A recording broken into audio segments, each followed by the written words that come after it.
Good day. We are coming to you from the City Hall here in Gqeberha in the Eastern Cape.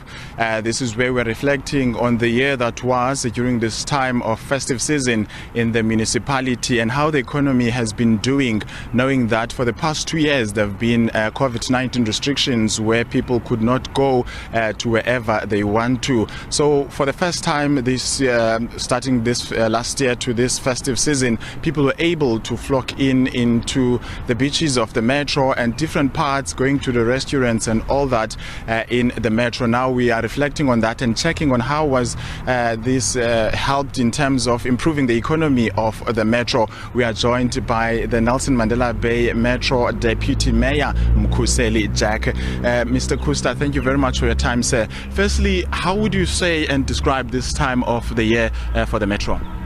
It was a remarkable season for our hospitality industry, and more so for the people who got opportunities to work in the industry during this period. Actually, we did very well, very close to the figures of 2019. I mean, some operators really touched 90% of the levels of 2019, and way far better than 2021,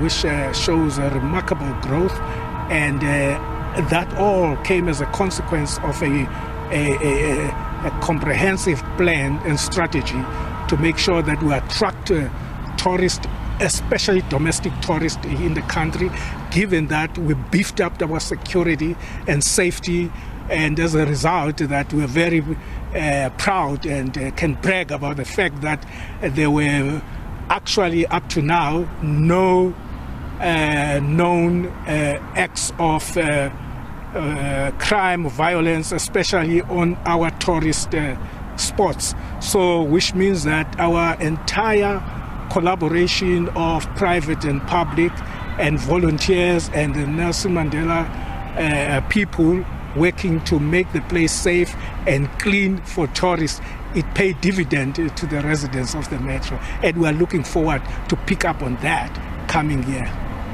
And also I believe load shedding would have an impact on businesses, and how is the municipality dealing with that? Well, I mean, that's a given factor at the current moment, but obviously we made our way, we made the public aware, and so that they could maneuver their way out of that, so that they limit or minimize the impact of load shedding. And this is what we are going to continue to do. These things need effort, and that's what this coalition government has, is to put effort to make sure things happen, especially in the areas where it needs those human minds to improve the situation, and that's what we are going to do. And also you spoke about safety. You would say the police visibility has helped maybe to minimize the incidents? It helped a lot. There was a great working together between the police, the Metro Police, neighborhood watches across the city and everywhere, and that assisted a lot to minimize acts of vandalism and criminality. And we also introduced some new technology, cameras that we put at strategic points to pick up any potential acts of unwanted acts, So it worked wonders for us, and we think that we're going to pick up. We got something, we got a formula to work on now. We need just to consolidate it and build on it as we go forward. And there was an issue of mass shootings throughout the year in the metro. What is the metro's municipality's intervention on that regard? Look, I mean, the whole thing means that once the public sees that there's a strategy and there is a plan and there is leadership, that on its own is a deterrent to the wannabe wrongdoers. People will go around flashing their guns if they see that there is no deterrent to that. So what the plan we are putting in place, especially relying on the security forces of the country or of the metro, we have no doubt that we're going to overcome those problems. Actually, over this festive season, we drastically reduced that. That was due to that.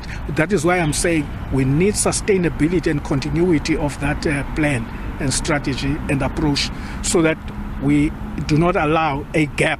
These antisocial elements moved in and occupy the space when there's a vacuum. And allowing a political vacuum or leadership vacuum, you invite them to take it. So you can't complain if they come and walk in. But once they understand, as they do now, that we are aware and awake and we're ready for them, they're gonna think twice. And lastly, what is the intervention in helping the SMMEs? There's always complaints about them not being assisted by government. No, I have had, since I came into this council in 2021, I have had at least no less than 10 meetings with various formations of SMMEs and so on and so on. Similarly, with organized business or bigger business, and also in all the various, whether it was the NAFCOC or the chamber that represent the big business, and also other like Black Management Forum, all those people, we have tapped into their wisdom to try to improve the situation. As a result, the SMMEs have been here. I mean, they would have been the last one to have a meeting with the mayor. So the mayor is giving them an ear, and the best news is the fact that they know that they will be listened to. And where we cannot assist them, they get told. We don't mislead them. We say, we can't do that. And they are happy with that. That's what they want. They want to put their story. They want to be listened to, and that's what we are providing to them. Thank you very much, Deputy Mayor. That is the Nelson Mandela Bay Deputy Mayor Khusta Jack, reflecting on this time of the year, the season that was, on how it has helped to improve the economy of the metro, more especially knowing that for the past 2 years there were COVID-19 restrictions, and how does with no restriction helped in terms of improving the economy of the metro. For now, back to you in studio.